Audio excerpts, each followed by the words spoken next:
Hello, everybody. My name is Andrzej Harbicki, like I already mentioned, and I am part of GFT. And within GFT, I focus on industrial subjects, which means that my perspective is a little bit different than, let's say, blockchain community perspective, because industry, as you can imagine, is a bit more conservative, while the blockchain community is cutting edge. Within this conservative perspective, I would like to tell you a little bit about the tools that the companies need to use in order to be more effective, more efficient, and basically survive the upcoming changes. And one of the major tools is digitalization, of course. But then there's another set of tools called ESG regulation, which many people think about as something that you have to do, because regulation is something that comes from the top, and you have to fulfill them. But I think this is not the optimal way to look at it. I think the optimal way to look at it is, you always have the choice to look at things. They are either a challenge or opportunity. So I think it's worth to look at ESG as an opportunity. If you don't mind, I'd like to say a few words about my company, where we come from, to make sure that you feel that we know what we're talking about, because we're quite a large company with over 10,000 people implementing software solutions for various customers, and we've been doing this for a couple of years now. And what is maybe very important is that we are a very transparent company. We are, publicly traded, so our financials are open.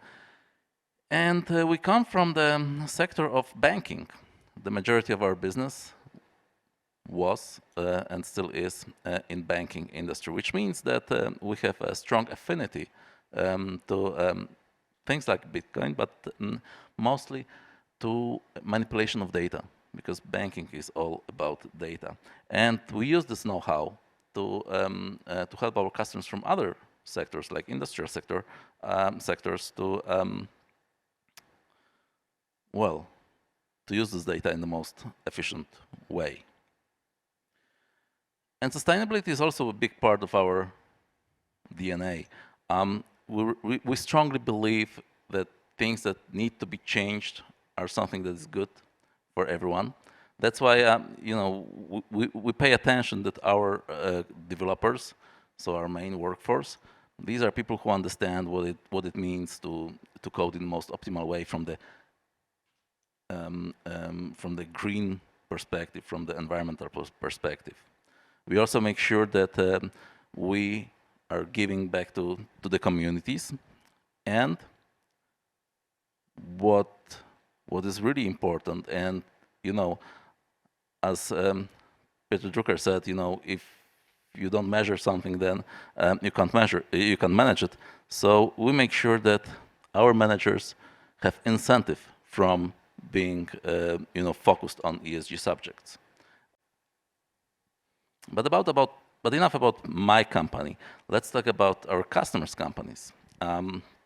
So when I will talk to you about ESG and digitalization, I would like to, let's say, focus on certain examples, right? Because it's easier to think this way. And when you look at the company that manufactures something, and typically those are the companies that will be hit most by the ESG, and they need these strategies a lot, because manufacturing means energy usage, right? You cannot manufacture anything without energy. And if you've been on the forum presentation by my colleague Łukasz, he showed this picture about different industrial revolutions. It's always about energy in the background. It wouldn't be possible without certain approach to energy. So now we will have a regulation that basically puts a lot of attention on how you use this energy. So this means it will have a huge impact on a given company. But let's park this ESG part aside, and let's think about how the company works, and how the company will have to work. there are different levels to any given company. On the bottom, you have individual machines and line producing lines. Then you look one layer higher, you look at the whole factory, and then at the whole company, because of course one company can have more than one factory. And so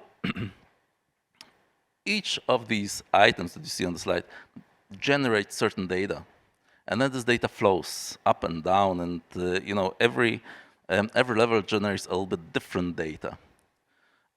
So it's really not a trivial question what to do, which data to store, which data will be useful in the future. And yet, this is pretty critical, because once you have these data flows, you will apply them to business processes, and actually quite a bit more. Because what can you do with the data?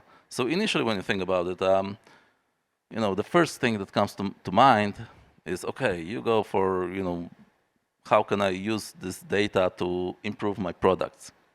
How can I use this data to improve how I interact with customers and sell my products or services? And that's actually, if you look at it from a broader perspective, what you do with the data, you do, let's say, three major things. First, you try to make sure that you lower your costs. That's why, in case of products, you will create maybe some digital twins to make testing easier, to make testing faster, and that will lower your costs. But then you will look at how you sell and what kind of information you get about your customers, because this way you will get the feedback from the market, much more accurate feedback than just generic market research, about how to improve your products, which features should go in, which means that you increase your margin. And then, if your company is really smart, will use things like artificial intelligence to make those services that you put on the market way easier for the customers to use, which means that you will broaden your customer base. And this means that you will have lower costs, you will have higher margin, and you will have more customers. You will be much more competitive on the market. And in the beginning, I mentioned about this mega trend and this energy transformation. But there are, of course, other mega trends that will affect companies. Like, there's like decoupling from China, and people move production to Europe. At least that's what they are talking about. Because, like in case of Poland, we have like 5% of unemployment rate, which means, so where do you want to put this transferred work to? There are not enough people. And the only way to do it is to make the companies work smarter and move up in the value chain. And the data is the only way to do it. And the kind of like major point from the perspective of the industrial customer, and I told you the industry is always a bit conservative, so the first thing they will think about is the energy. So let's use it as an example. When we're talking about the digitalization of this particular aspect, the companies will look at the ways they can manage their energy consumption. And of course, you need to gather data to know what your energy consumption is. But then it turns out that once you know things, you can make choices. So you can move from using one sort of energy to using the other sort of energy, which means that you can reduce your carbon footprint. But again, industry is conservative, so maybe they will not think about the planet as a whole, but maybe they will think about putting this information again to the customer. And customers nowadays, there are many. There's many research about it. Customers want to know how much CO2 has been used to manufacture a given product, and they tend to choose those that are more green. So you see from the very beginning that if you gather enough data and you have enough knowledge about what you do in your company, you can improve how you deal with your customers.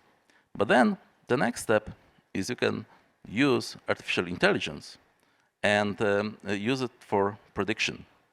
So it will give you a hint for the future actions. These predictions, of course, are still in the infancy. So it's not like out of your data you will get a prediction for the next year and it will give you the strategy sort of automatic. Those are much more short term, but still they give choices. And then once you learn how to use those predictions and you will have enough data, you will be able to optimize your whole company. This is, by the way, something very interesting because when we look at our customers, only really the biggest customers who have a lot of money can afford like company-wide optimizations. But the thing with IT is that there's the strongest technological inflation in the IT, which means the technologies become much more accessible with time. Something that, let's say, 20 years ago, if you wanted to have even simple, data from your production line, you would have to go to those, manufacturer of machines and get the latest and greatest and invest millions and millions of dollars or euros.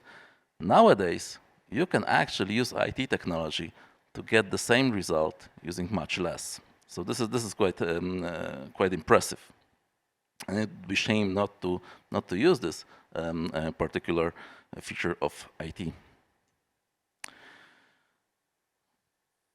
So once you focus on what you manufacture, right, on what are your products and so on, and you will get familiar with how to use data in your company. The next step is that actually with enough technology and using AI, you can model the behavior of your company using statistical models and so on. And this means that you can model the outputs of your companies. This means that you can actually model even your ESG score. Model means, you create a perfect picture where you want to go to, right? It doesn't mean that it will change the whole company on the fly, but it allows you to model certain aspects of company's behavior. And then this modeling means that you can do experiments. What will happen if I move all the production to use green energy? What will happen if I have a split, or I will invest in my own generation capabilities? What will happen if this or that? So all of this is possible if you are very careful with your data and you don't throw it away. Now, why is this all important? I mean, why would you want to model for ESG score, right? So maybe let's go back a little bit. A couple of years ago, it was very loud about corporate social responsibilities, right? And all the companies, they were trying to show that they are responsible, that they plant trees, which is, by the way, great. But what is maybe important from our perspective is that CSR was for various stakeholders, basically, for many, many different people. Everyone could find something for themselves, right? Now, ESG is very targeted. ESG is for the investors. So this is the perspective,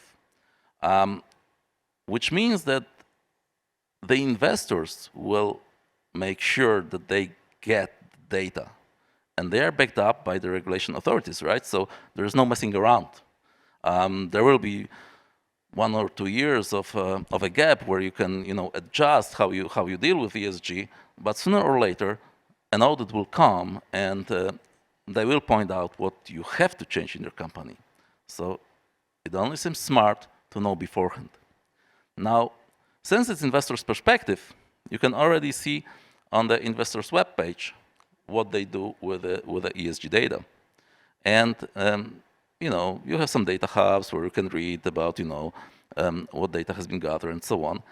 But what is behind is that this data will be used to generate basically a list, right? A score.